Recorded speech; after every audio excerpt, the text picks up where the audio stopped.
Are you struggling to advance your career and sacrificing time with your loved ones because of endless to-dos, low energy, and just not enough time in the day?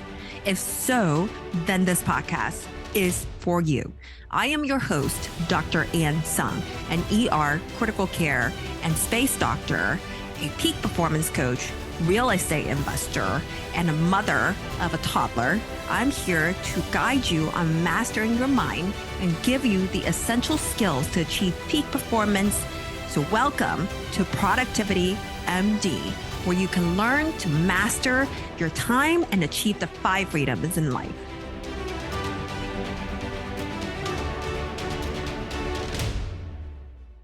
Hello, welcome to Productivity MD podcast, and I am your host, Dr. Ann Sung.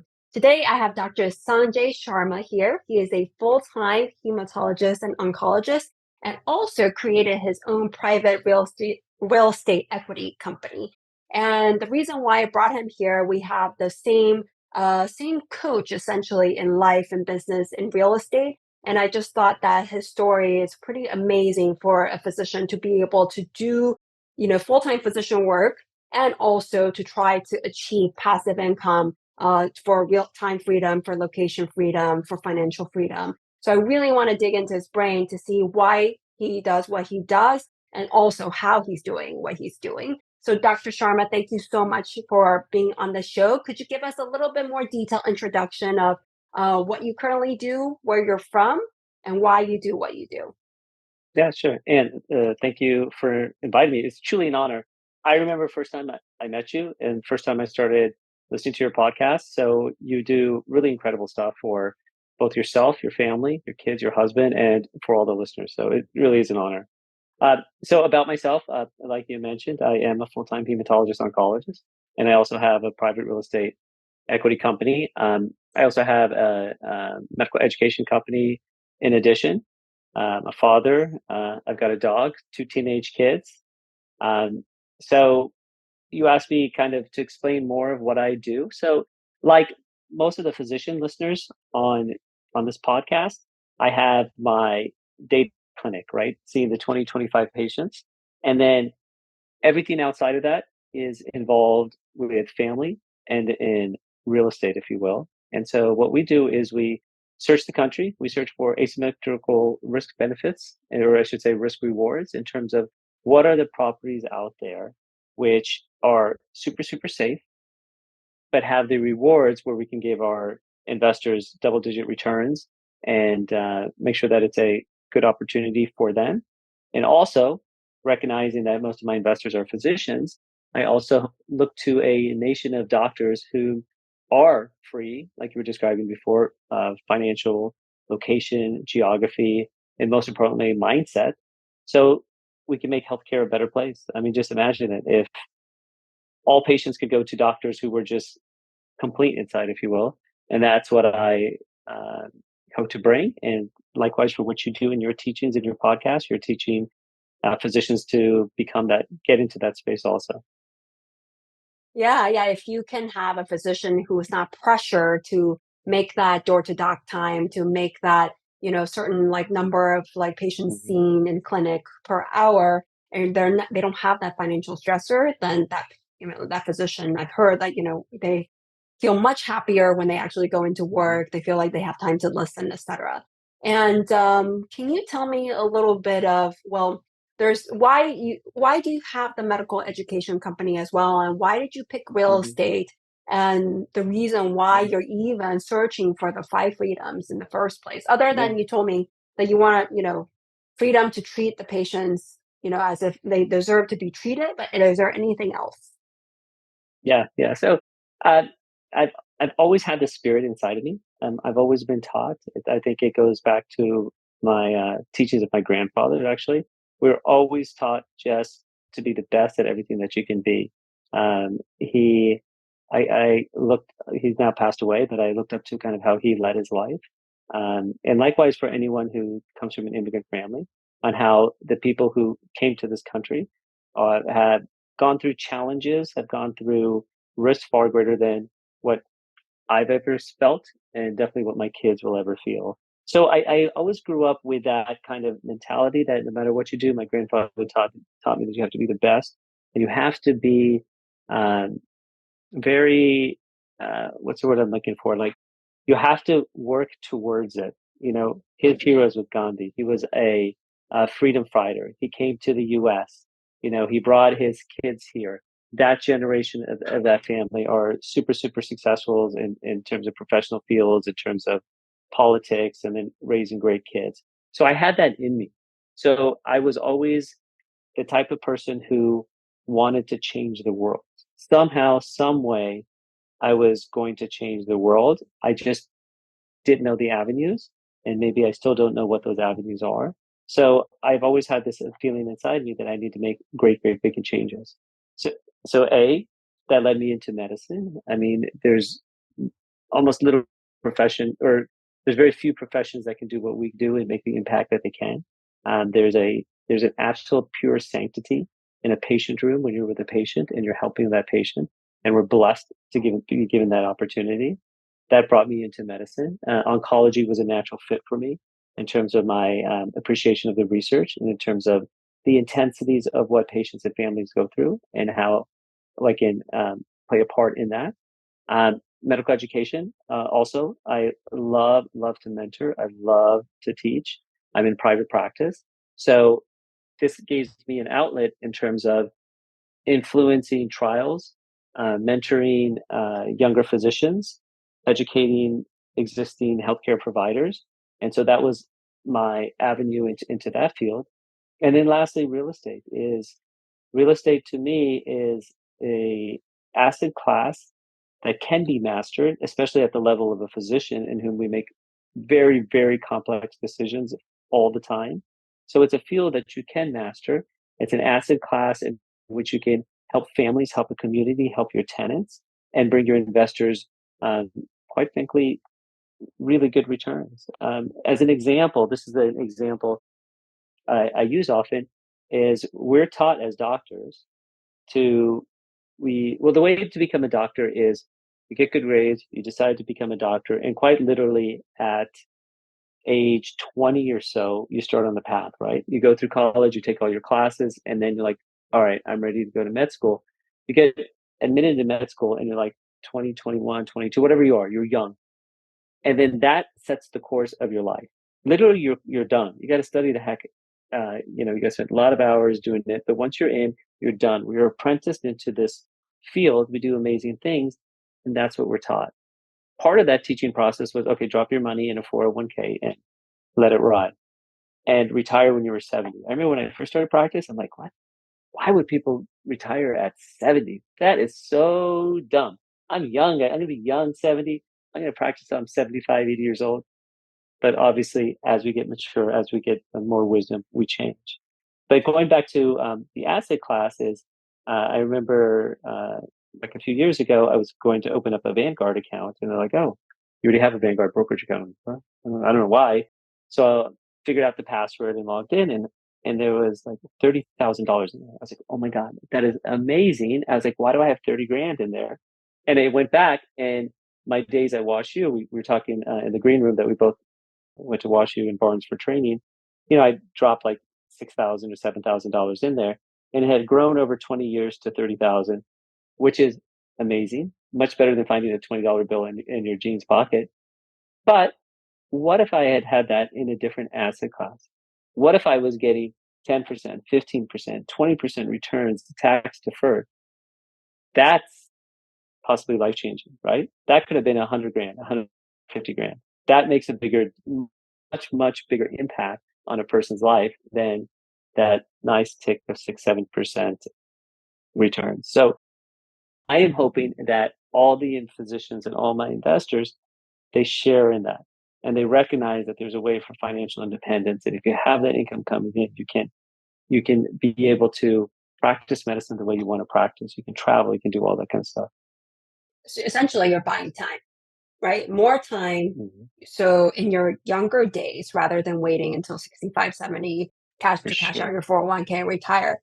But how do you looking at other people's whys and, for the Yeah. physicians, how would you change your mindset? What would you say to them if they are scared of taking a risk, or they don't want to learn, they don't have time to learn what they don't know, Yeah. or that this is safe and they don't want to diversify because this works. What else have I heard? Mm, just that they're okay. They Yeah. accept that they will retire at 65. Oh, okay. So I'm going to summarize what you say. So essentially, you talked about fear, right? You talked about the risks. Um, I don't have the time. I don't know how to diversify. That's all. I combine it in an adjective of fear. And then you talked about comfort. Okay. So to begin with, it's okay and it's understandable to be at any of those situations. I have been and I am in different phases of that and how I do my life, and I'm sure you are also. So, doctors, we are naturally very, very analytical, and we're naturally doubtful. Like, how many trials have you looked at where you question the trials? I mean, these have been already done. You know, the scientists have created these medicines, and then you start questioning and questioning. Well, what's the inclusion criteria? What's this, that, or that? So that's our natural tendency that we've been trained to do. Therefore, if we're looking at finances, and it's something that we haven't been trained towards, um, there's going to be a natural analytical questions. We're naturally not going to um, accept it. That's just our behavior. So it does take a mindset shift to recognize what goals you want in terms of finances, and then to recognize what are the different asset classes that you can do to get there. Once you're in that situation, things become kind of easier. I mean, in terms of meditations, you talk about guided meditations, right? Can you guide yourself to a particular end goal? Can you picture yourself at that end goal, whatever it may be, and then put it in real terms and drive yourself forward? Or I should say, I don't even want to say pull yourself forward, because you're being guided, you're being leaded. You've already set the path. It goes back to the med school example. I went to med school, I don't know, when I was 22, 23, whatever it was. All I did is I showed up, right? And then they just guided me. They said, okay, you take a test on this day, you study this material, you got this rotation, and that's what you do. You got to match. Okay, you got to sign up for a residency program. That's really all we would do, except someone already knew what our path was. The other thing about doctors is we love our autonomy. We love having control. These are the ways that you have control. You got to picture where you want to be in the future, and you got to guide yourself. So when I think about fear, I think about, it's not necessarily that there's a fire in front of you or a saber-toothed tiger is about to eat you up. It's recognizing that what's over there, and now we just have to go along this pathway. Then, okay, then we'll talk about fear. You quite literally just have to do it. Like, see one, do one, teach one, right? You're in critical care. I mean, you do things that I don't want to do as a medical oncologist. A lot of those procedures, yeah, I did in residency, but that's just what you do. I mean, think about the first time you intubated someone. That's crazy scary. Think about your first code. It's like, oh my goodness, right? Um, Whatever it may be. The first time I went for chemotherapy, the first time I gave a diagnosis for someone with malignancy X, Y, or Z, or I told them that they were progressing. I mean, that's kind of scary stuff. But we do that all the time. You know, we do that every single day, all the time. It's like no sweat off our back. We look at life problems. We look at health issues as we're experts. So yeah, you got to guide yourself. Two, you're correct. There is fear, and then you just got to jump into it. I guarantee you can handle it. The next thing to talk about is, you also mentioned, have a comfort. What if someone's like, you know, I'll work till I'm 70, 75, which is perfectly okay. I mean, I still may work, and I love medicine. I love oncology, and I may still be practicing at 75. I don't know. But it's the fact that you have options. Is this what I want to do? Um, or do I want to do this? Or do I want to do both? Or do I want to, you know, this, that, or the other? There's a friend that both you and I have, and he gives a talk titled "And Not Or." So the idea is, yeah, I want to practice medicine. I want to be an oncologist. But you know what? I also want to have a real estate equity company. You know what? I also want to mentor young physicians and young financial entrepreneurs. It's not that I'm seeing patients today, I'm seeing patients until I turn 65, and then I stop and I do something else. Or I want to start a real estate equity company, or I want to practice medicine. So that's how I look at comfort. It's okay to be comfortable, but just recognize that you can have choices in what you want to do in terms of the comfortableness. What this is a productivity podcast. Why are we even talking about real estate? Because Mhm, real estate is an avenue that'll give you extra time and extra financial mhm, freedom. Like you said, you can be comfortable and have multiple identities at the same time and have choices. And you go a step further. What do you want to do with that extra time in terms of this? What do you want to be productive in? So, a lot of people, they actually want to spend more time with their kids. They don't want to work nights and weekends because it's jeopardizes the quality time, the precious time they have with their family and their health too. And mhm, they just want to be able to take off for a month to travel, etc. They want to maybe have different like contributions. They want to contribute to different charities, but they're kind of stuck working and in mhm, the treadmill and the golden handcuffs. So it just gives you. It's not that it gives you more money, but it's what the money gives you in the end, the feeling, the time that it gives you. And this is why we're talking about it on a productivity podcast.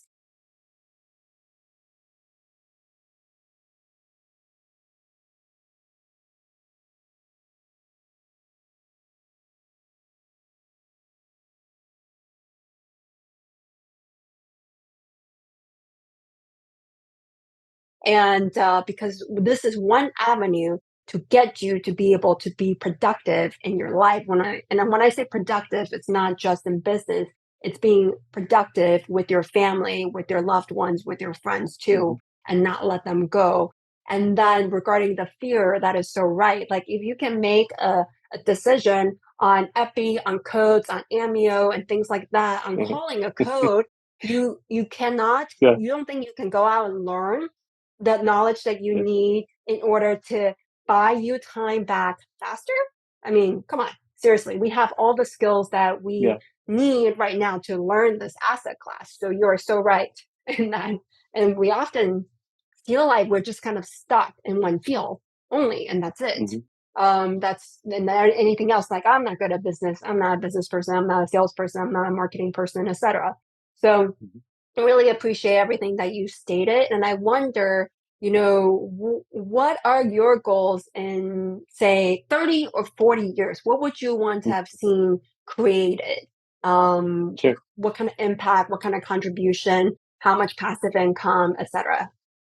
So I'm actually going to back up before I answer that question because I'm glad how you summarized what I was saying because I brought the whole time I was emphasizing time and I emphasize at certain time periods and you are also is I talked about 20 years in terms of what happened from residency to now. Two, I talked about retiring at 75.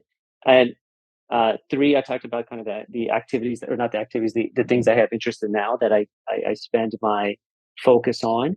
And then you appropriately brought it back into it. Hey, you know what? This is about productivity, and you appropriately brought it to palpable real life situations. Like, what are you doing, or how can you spend time with your kids today, your friends today, your family today, your colleagues, maybe just yourself, and that's kind of a practical reality that all the stuff that you're talking about and I'm talking about brings you.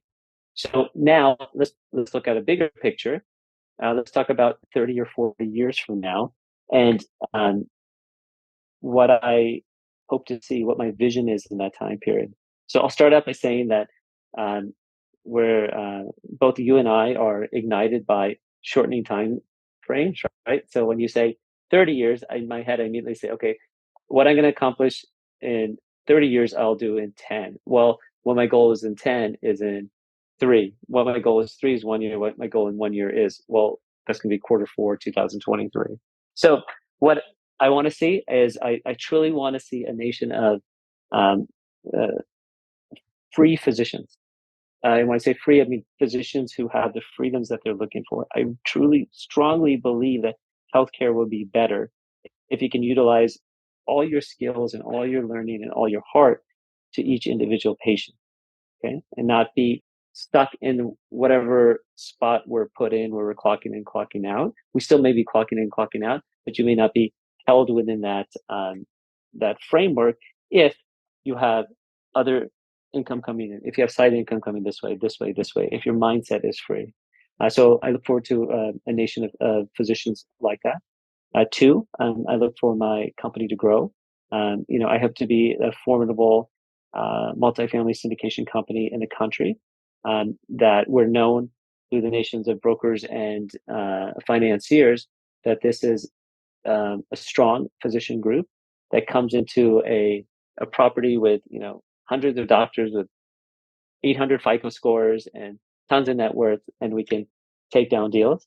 30, 40 years from now, my kids are now teenagers. They're going to be having family. They're maybe going to be having kids. My wife and I are very blessed that we have a niece that's 2 years old, and I kind of get the idea of what grandparents feel like with kids. And man, we love spending time with the baby. So in terms of family, it's going to be enjoying that time. And I'm hoping that the generational wealth I bring is that those kids, the second, third generations of from directly from me, can enjoy those times. That maybe we're traveling, maybe we're not um, within the limits of what society has given us. When I say that, maybe we're not just stuck in one geographical area. Maybe we are studying in India. My family has had a school in India. I've never been to. I've never contributed to it, but maybe something that we can grow. So those are all part of my visions. It involves my family. It involves my investors. It involves the communities that we're going to be building and growing. And that's where I see myself in the future. And some way, somehow, I'm still going to be involved in medicine, doing something. Yeah, and then for those of you guys listening, we talked about the mindset shift and creating that goal, the end vision. So this is like a perfect example of an ambitious vision, of a BHAG goal, wanting all physicians, big, hairy, audacious goal, that you want all physicians to feel free in some way, either financial, either in mindset, either location. But, if you have emotional and mindset freedom, I think that's like the holy grail. So if you can just right now, if you haven't set that type of goal, set that type of envision, like in 30, 40 years, that would be one thing that you can do right now after this podcast, because that is going to dictate what actions that you take the next year or really the next week. That's how soon you're going to take action to get you towards that goal. And so, you talked about that you want to spend time with your niece, your teenagers. Later on, they're gonna grow and have their kids, of course. But this is a lot. You've already created a lot as a full-time hematologist oncologist. So I am curious how you're able to create these multiple companies. I'm curious on how you found the time, and is there any routine habits, resources that you found the most useful to help you learn this and take action on it? Yeah, yeah. So uh, the it's you have to create time and you have to know how to create time. This is one of my many notebooks where when I wake up in the morning, this is what I go to. And I can go into further detail. I use the Eisenhower matrix every day, in which I categorize things in either being important, not important, and urgent and not urgent. This is kind of how I have a very productive and focused day, week, month goals, etc. Like I know before I go to the gym in the morning, I know what are the important and urgent things that need to be done today.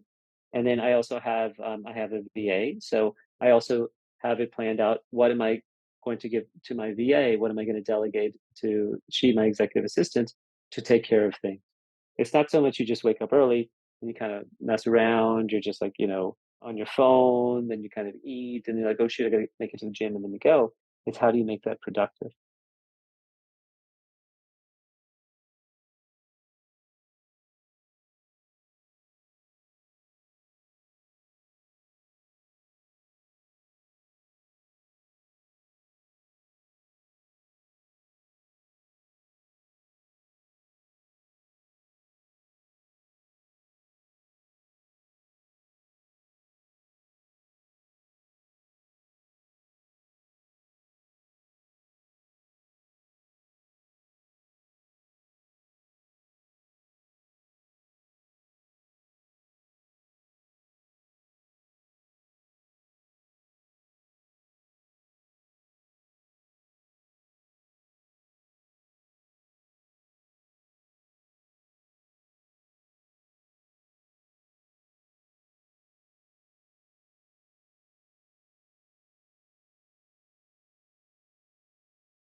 Um, Yeah. and then secondly, the other things you do is you recognize what are the times you have after your day job, and between there and what you need to do with your family, your household, and all that kind of stuff. So if I'm starting out, with all of this organized, which you can't see in my notebook, is then I can account for those hours. Like, for example, for today, um, I had it planned that on my drive, I was doing a phone call involved in my medical education building, education company. Then it's followed up by this podcast recording with you. It's kind of like all in there without the stress of a to-do list. To-do lists are really darn stressful. It's like, oh God, I gotta do this, I gotta do that. Or think about in your office, like, oh, I got another note to do, I gotta, take care of this. But now it's, we'll call it a to-do list, but it's categorized and I created it. This is my autonomy. And like you were describing before, this is what's getting me uh, 30 years from now. And now I'm 30 years minus 1 day. And tomorrow will be 30 years minus 2 days because I'm reaching those goals. So when you asked about kind of how I create time, one, waking up early, two, being productive. And then I gave you a tool in terms of how I stay productive, both in hiring VA and delegating. Two, in using this matrix. And that's my mojo right now. That's my plan. Yeah, I completely agree. There's a golden hour of trauma resuscitation, and then there's like the golden hour of productivity in the morning. If you can, Mm-hmm. have your three priorities set from your Eisenhower done, all resources pulled out, ready to go the night Mm-hmm. before, the morning of, you just tackle it and you feel, I Mm-hmm. mean, you'd be done like in 1 hour. Like you said, it's not how much more time you need, is how much in Mm-hmm. flow and how much optimized you can be in that 1 hour that you have. I'm curious, I do hear a lot that when you have young kids and you're doing all these things at night and all these prep things in the morning, how can you go to bed early enough to wake up early enough? Oh, so well, my kids are older, so they don't need as much caretaking, if you will, from me. Also, my wife does most of that. But I'm pretty tired by the end of the day. Like, 9, 10 o'clock, I'm pretty beat. And like you were saying, the golden hour is for me is the morning. So yeah, I sleep early. I'm not. I don't sleep at midnight. I mean, unless I'm out on the weekends and stuff like that. So yeah, for me, it's an early sleep for sure. Okay, got it. And I definitely agree with what you said about hiring an executive assistant. And a lot of us feel like it has to be very expensive. It's definitely way Mm. cheaper than your own hourly rate. So if you're doing something that Oh, is way less than your hourly rate, like cleaning, cooking, I don't know, handyman work, etc., mhm. yard work, then you're doing these things for a very expensive rate. So I would definitely suggest like outsourcing all of your little tasks that's not in your zone genius, and that's how you can have people work for you while you're doing your clinic work, essentially. So the Mm. wheel is still churning while you're in clinic and seeing Yes. patients. I'll So tell you. I'll tell you like another little hack, and I remember you talking to me about this. Is even like the automated stuff. Well, I'll tell you one automated stuff, which sounds so dumb, but it made a big difference in my life. Instead of setting my alarm the night before, I have set it on my iPhone for the whole week and the weekends. I don't have to touch my phone. I'm done. It's like an automated thing. But I remember you talking to me once about how you use your VA to do things which are relatively easy to do, like whether it's Amazon shopping or ordering stuff. In a lot of modern economy, there's a lot we can just do on our phone, like making a dinner reservations or all that kind of stuff. But you know who else can do that? Is an executive assistant. And those little 5-minute activities, remembering your password and all this kind of stuff, that adds up. Like that little 30-second thing I have to do to set my alarm in the morning is taken away. So some people are like, oh yeah, that sounds awesome to have an executive assistant, but then like everything is so automated now. Do I really need it? Like modern economy is set where you can just kind of do everything on your phone. Even those little phone things add up. And it's so true for anyone listening. Just think about, just make one little change and just see how it makes you feel, even if it's 30 seconds. It's freeing. Yeah, and you don't have to look at your phone at night to set your alarm so you're not exposed to blue Yeah. light as well. That's another thing. So you can actually have good Yeah. quality sleep. And I would say, as an example, what you're talking about automation, I automated all of my meat delivery from ButcherBox. So it's set Hmm. every month or every month and a half or so, and it just Yeah. comes. So, or Yeah. Instacart, if you already have something already saved in your orders, you just, reorder everything and be done with it. So make some Mm. modification and that's it. So just like what you said. And is there a tech or a tool that you use that has been helpful for you? Like an app, some sort of technology, a plugin, extension, anything that you use? This what's been the best thing for my business is Calendly. Oh my God, that's makes life so better. Even for us, even for you and I, when we had to reschedule this, we had a few back and forth texts. But now, if I need to set up a call or whatever, I just shoot up my Calendly, and it's done. It's a silly thing, but if you can do it, it's the best. So I'd have to say that's actually my favorite tool. Awesome. Yeah, it is pretty easy to set up on your own. You don't need an assistant. You can get one set up in like 30 minutes or so if you really Yeah. wanted to. Um, and then in terms of like what is one step that the audience can take to get themselves educated on Mm, either real estate or how to even begin on this path, or maybe they don't even know that they want to do real estate, but they just know they need to get out and have yeah. choices. What would you suggest they do as their one action? Sure, sure. So I'm going to lead up to this, but I'm ultimately going to say it's networking and meeting people. But in order to get there, and especially when you're talking about the education part, is recognize, because you've already talked about creating time.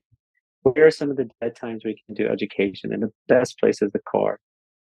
Like how many hundreds of hours of thousands of hours of podcasts did I listen to before got my first deal?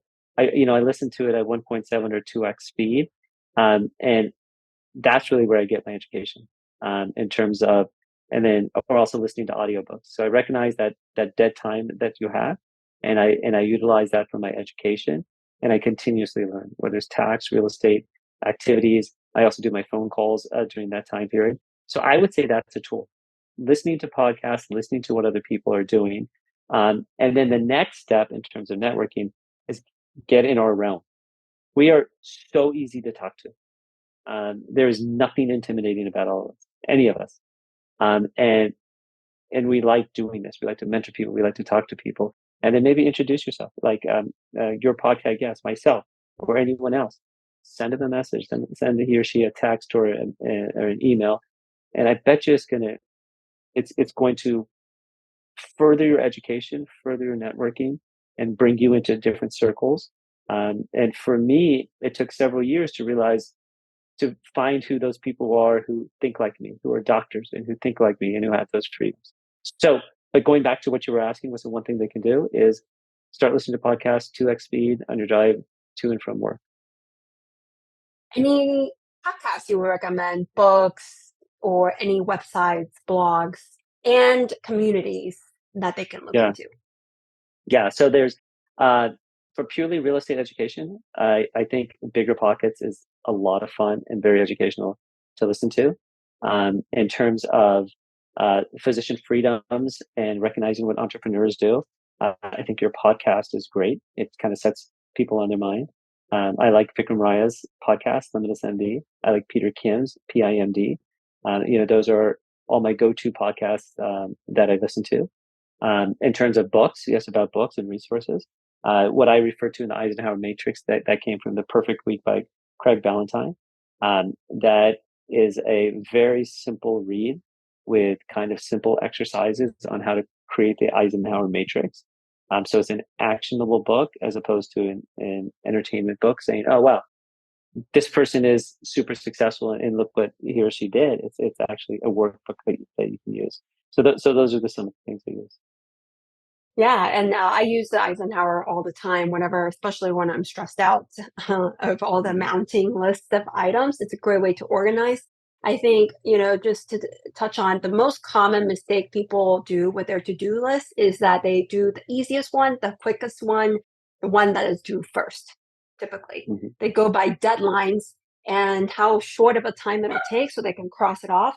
Though with the Eisenhower, you'll see what you're doing first. It will be the hardest task, the most time consuming, Mhm. probably the most complex, the Mhm. deepest work, because of, that's what you're, it should be something that you're doing that's always moving the needle in towards your vision. So there's a lot of things that people are doing that's not really moving their needle towards their vision at all Mhm. whatsoever. The Eisenhower helps you to identify the non-urgent but important tasks that you need to do, and that's what you actually tackle first. So that's like a long story Mhm. short summary of what it does, essentially. And I know we talked about so much, from the beginning. If you were Mhm. to summarize what 3 points that you want the audience to really take away from, what would you say it would be? So your question was if I was to summarize my whole story, is that what you're essentially What we saying? talked about. Yeah, what do you want the Okay. Okay. audience to take away from? 3 things from this. Okay. So um, I'm going to start off by saying the audience, when they listen to your podcast and then they meet your guests, is I don't want them to be impressed, but I want them to see themselves in in who we are and what we're becoming. That makes it palpable. That makes it tangible, and I'm hoping that uh, encourages people to go explore the things that they need to explore, whether they're my goals or your goals. Um, Other bullet points I would say is I want, in listening to us and in thinking, I want people to recognize that there are freedoms out there. A lot of the conversations I have with doctors is that they have a 30 or 40-year horizon or however long the time period is of doing the same thing. And I want them to know that there are a lot more options out there. And when you asked me about the 30-year, I said, well, let's break that down into 10 years and 3 years and 1 years and 90 days. And then when I start talking to people like that, and we just entered Q4 of 2023, it kind of blows their mind. But I know that's how you think. I know that's how I think. And everyone else who's listening to this podcast, we're all the same. There's nothing different. So I want people to recognize what those freedoms are that they're looking because they can be attained. Um, so those are the things that that I gave you 2 bullet points, but I think that's what I'm hoping people get out of this. And in the summary, and to summarize what I talked about, I kind of talked about how what drove me to do the things that I do, kind of the inner spirit I have that was influenced by my family, and how that's pushing me forward to hopefully give back to the world, to, like I said, to change the world in one way or another. And I hope that that's what I can share with others. Yeah, and if people want to learn a little bit more how they can get started, have additional questions, just like you said, you want to be able to educate and contribute. How can Yeah. people reach you? Where can people find you? Yeah, so I'm on LinkedIn every day. So please reach out and hook up with me on LinkedIn. Sanjay Sharma, MD. You can also email me directly at sanjay.sharma at excapinv.com. And that's for my company, Exponential Capital Investments. It's a smaller version instead of all those letters. And then also my website, www.excapinv.com. But I would say the best is on LinkedIn. I will reply to you. Okay, got it. So just to repeat again, excap.com. Is that correct? Yes. Oh, no, it's excapinv.com. inv.com, capitalinvestments.com. Okay, we will definitely have all of your contacts, social media, website, all of the email in our show notes. So the audience you don't have to worry. We're gonna have it on there. Don't have to jot it down right now. And just I would say right now after this, please take one action, whether that's getting the book, The Perfect Week Formula, or just setting your vision, your goal Or you can also do the Eisenhower matrix on what your to-do lists are right now, perhaps, or Mhm. just go to one of the podcasts. Or maybe one micro action is just to reach out to Sanjay right now on Yeah. LinkedIn, send him a message, and then just connect and learn how he is able to do this to achieve the freedom that he has right now as a full-time physician. So thank you again, Sanjay, so much for coming Thank onto you. the show. I know that the audience will benefit greatly from this and will be, you said that you don't want them to be intimidated or inspired, but really we're just here to show you that, anything is possible if you have the right guidance, just like how we did it in med school. Hmm. So Great. so yeah, I really appreciate your time. Thank you so much. And then to the Thank you. audience, our show notes are going to be on productivitymd.com. And if you go there, you have the links to everything we talked about, the resources we talked about, and also you'll be able to join a Productivity MD Mastermind Facebook group and book a discovery coaching call if you feel like the productivity is right for you. So again, I appreciate the audience, your time, attention, and presence. And just remember that everything we need is within us now. Thank you.